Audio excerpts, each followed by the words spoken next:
बदायूं में जिस तरीके से दो मासूम बच्चों को कत्ल किया गया, जिस तरीके से दरिंदगी को अंजाम दिया गया, उस घटना को जिसने सुना वो सन्न रह गया। लेकिन इस मामले को लेकर सियासत भी अब तेज होने लगी है। क्या यही यूपी में राम राज्य है? ये सवाल कांग्रेस पार्टी ने पूछा है और सरकार को इस्तीफा दे देना चाहिए, ये भी मांग कांग्रेस पार्टी की तरफ से की गई है। वारदात पर बीजेपी का बयान भी सामने आ रहा है कि समाजवादी पार्टी इस मामले को लेकर घटिया राजनीति कर रही है, अपराधियों के खिलाफ कार्रवाई हो रही है, ये बीजेपी की तरफ से कहा जा रहा है। देखिए, इस मामले को लेकर इस घटना को सियासी तौर पर भुनाने की कोशिशें भी कई पक्ष करते हुए यहां पर नजर आ रहे हैं, लेकिन यह घटना बच्चों की सुरक्षा से जुड़ी हुई है और यहां फिलहाल सवाल यह है कि आखिर इस घटना को अंजाम कैसे दिया गया और कानून व्यवस्था क्या कर रही है उस आरोपी को पकड़ने के लिए जो अब तक फरार है, उसकी जद में नहीं है। बदायूं की वारदात को लेकर किस तरीके से सियासत भी गरमा रही है वो भी आपको दिखा रहे हैं, साथ ही वो तस्वीरें दिखा रहे हैं जो दर्द को बयां करती हैं उस मां के जिसने अपने दो मासूम बच्चों को खोया है और तीसरा बच्चा भी उसका घायल हुआ।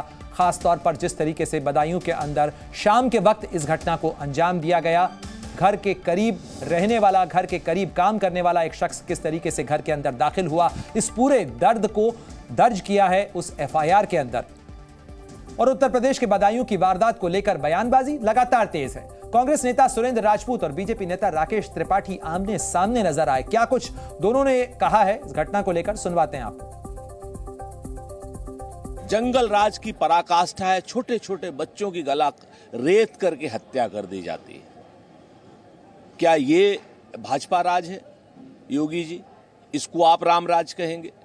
अपराधी की हिम्मत, हौसला या हैसियत कैसे हो रही है आपके राज में कि छोटे छोटे बच्चों की गला रेत करके हत्या कर दे?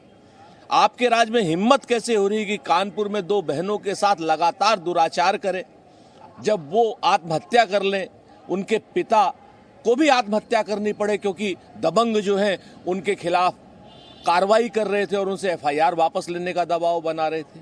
ये आपके राज की असलियत है।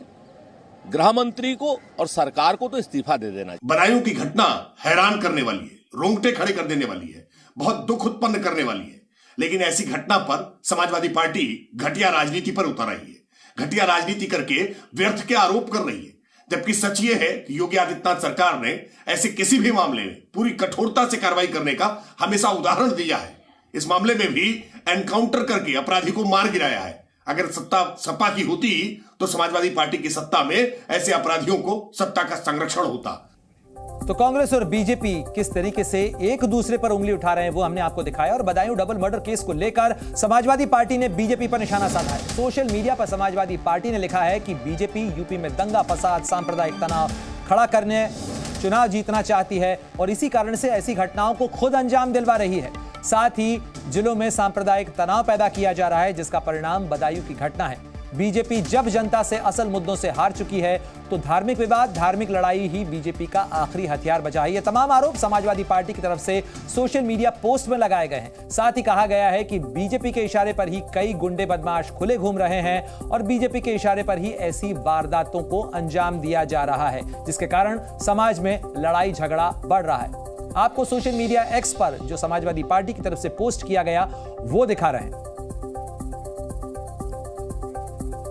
और इस घटना को लेकर कांग्रेस सांसद प्रमोद तिवारी और केंद्रीय मंत्री गिरिराज सिंह ने भी क्या कुछ कहा है, किस तरीके से बदायूं मर्डर को लेकर उनकी प्रतिक्रियाएं सामने आई हैं, वो भी आपको दिखाते हैं। मैं पूरी तरीके से अस्तब्ध हूं, दुखी हूं। मेरे पास शब्द नहीं कि मैं उस घटना का वर्तसना और निंदा कर सकूं। जितनी की जाए वो कम है। मुझे एक चीज जरूर कहनी है इस मामले में कि अपराधियों को और इसमें सहायक लोगों के खिलाफ कठोरतम कार्रवाई होनी चाहिए। योगी जी, हिंदू हो या मुसलमान, जिसने भी कानून को अपने हाथ में उत्तर प्रदेश में लेने की कोशिश की है उसको बख्शा नहीं गया है। इस साजिश ने भी कानून को अपने हाथ में लेकर के जिस ढंग से निर्मम हत्या उसने की थी उसकी, और पुलिस के ऊपर भी उसने अटैक किया ऐसा कहा जा रहा है, जिसके कारण उसकी इनकाउंटर में मृत्यु हुई। जी न्यूज़।